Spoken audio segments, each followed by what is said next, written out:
Tuesday morning. It's lovely out here. I get in the car. I'm heading to the gym right now.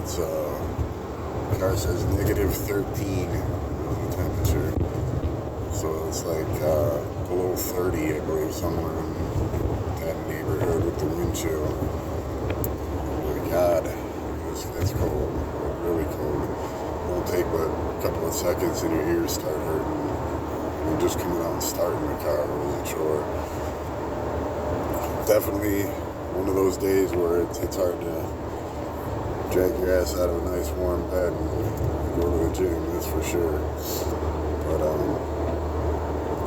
don't know, man. The reason I do it, I guess, a lot of it has to do with it gets me ready for the day. You know, I mean, I got to get up and get moving anyways, do certain things. So when I get up and I go to the gym and do my workout, like I've said before, I feel better afterwards for doing it. I get that like sense of accomplishment, but it also gives me, I guess you could say, energy or whatever for the rest of the day. You know, it just gets me ready for the day. Nothing's really changed with us. You know, things are still pretty shitty. You know, it's not going as planned and all that, but we talked about it for a long while yesterday, and it's like, you know, I gotta try to focus on the good things. You know, I read a thing on Facebook the other day that made a lot of sense to me. It's like, you hate your job, but the unemployed would love it. You know, you hate this, but this person would love. You know what I mean? There's always somebody that has less, and I mean, there's a lot of things that we do got to be thankful for. You know, I got a good job, she's got a good job. It might not be much, but we got a warm roof over our heads and a bed to sleep in. Got my gym membership. You know, we have a running vehicle, which I got to get in for an oil change here pretty soon, especially with this weather. But we keep the gas tank full and everything too because of that. But you know, there's just a lot of things that we have that a lot of people out there don't, you know, and would be thankful for that. So in a way, I kind of feel guilty for being so down and stressed and everything because, yeah, there's some things going wrong and there's some things I wish were better, but they are getting better. But there's also a lot of things we should be thankful for. And one of the biggest things too is we got each other. You know, me and her been together for a long time. Been at each other's sides. I mean, it's not just a regular relationship. She's definitely my best friend too. You know, there's nothing we can't talk to each other about.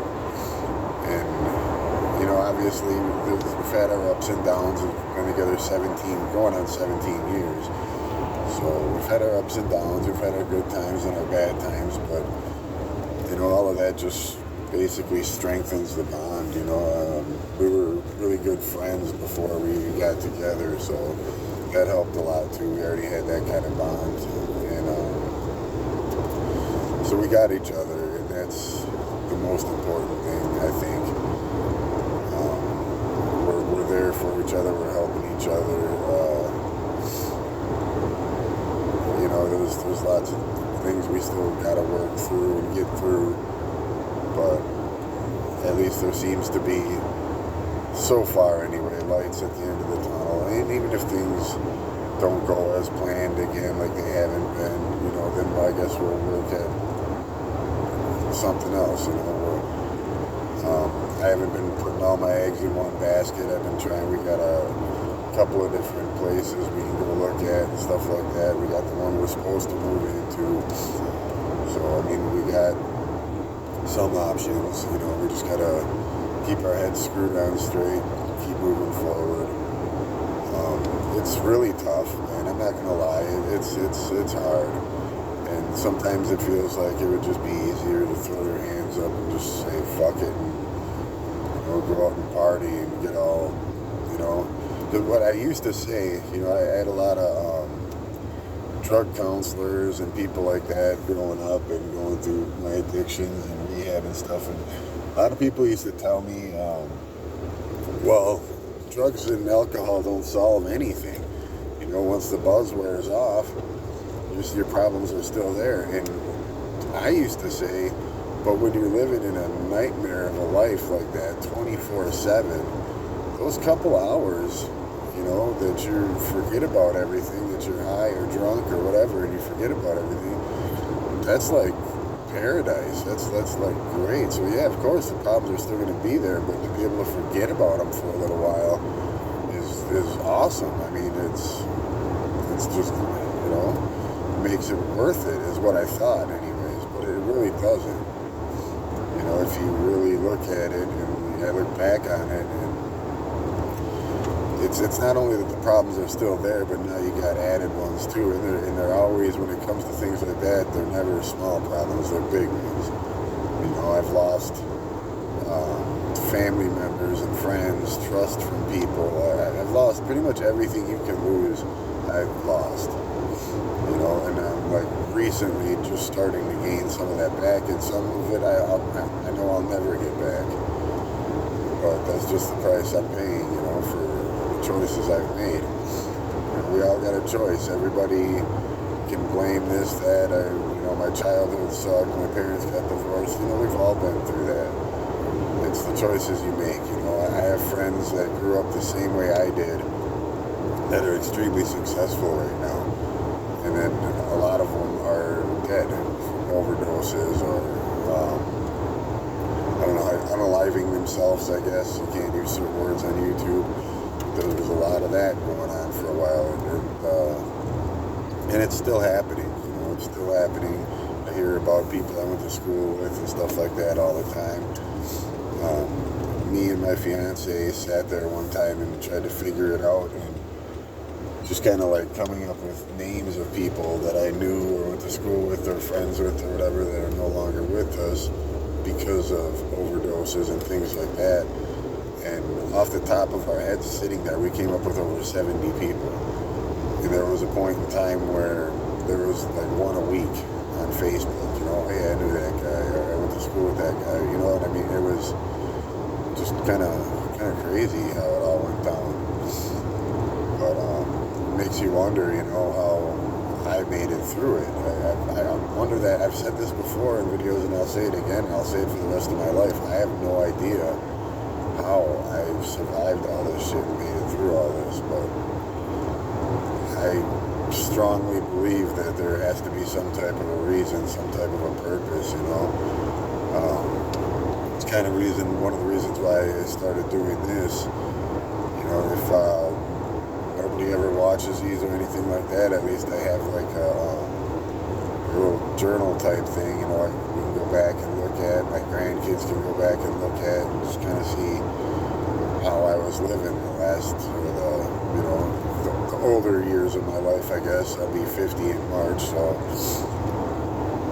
I guess, that would be the second half, or whatever, the second act of life. The first act was just a lot of bad, not much good at all.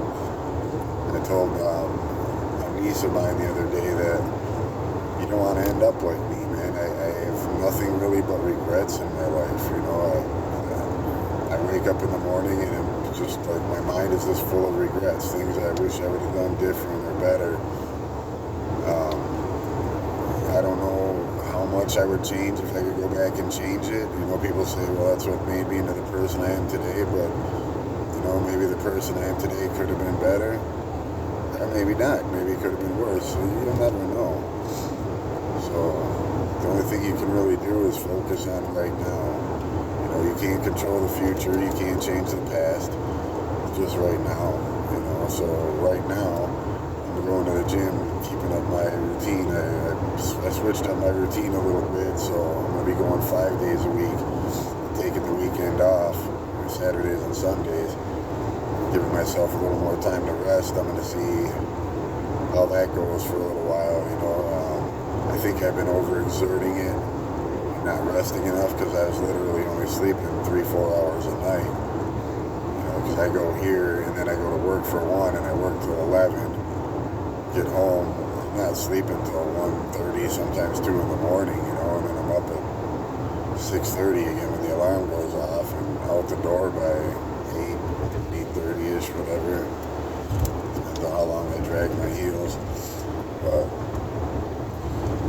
feeling better as far as the sick goes and everything like that. Got a lot on my mind, a lot of stress is still going on, but like I said, I'm trying not to let that get me down. So, just pushing forward, man, trying to keep my head screwed on straight. Keep doing what I've been doing, you know. They say if you focus on something and work hard on something long enough, you'll get it. So we'll see what happens, you know. It's hard for me to like eat the way I want to eat because I live in a motel room and stuff, but I've been doing pretty well on that too. A lot of protein yogurts and things like that, and protein bars and stuff, but I'm just doing what I have to do right now. I'm trying to stick with my goal, and it's just the way it is. That's one thing about me is I've always been really driven. You know, if I want to accomplish something, I will. I taught myself how to build acoustic guitars, and the first one I built was out of a pile of lumber I got from Menards, and it was actually really nice. There's a video of me out there somewhere playing it, so maybe I'll find it and post it on here at some point. But yeah, everything I've really been driven to do and really wanted to do, I've actually pretty much excelled at. So I keep telling myself that, you know, that I'm capable of this shit. So I'm just gonna keep doing what I've been doing. I got goals in mind that I want to achieve, and I'm gonna do the best I can to achieve them. Otherwise, if you guys are in the Midwest area or wherever anyone is, try to stay warm, man. It's really, really cold out there. Don't take much to get frostbite and stuff out in this weather. So yeah, stay warm, be safe, hug your loved ones. Always hug your loved ones. Tell them you love them.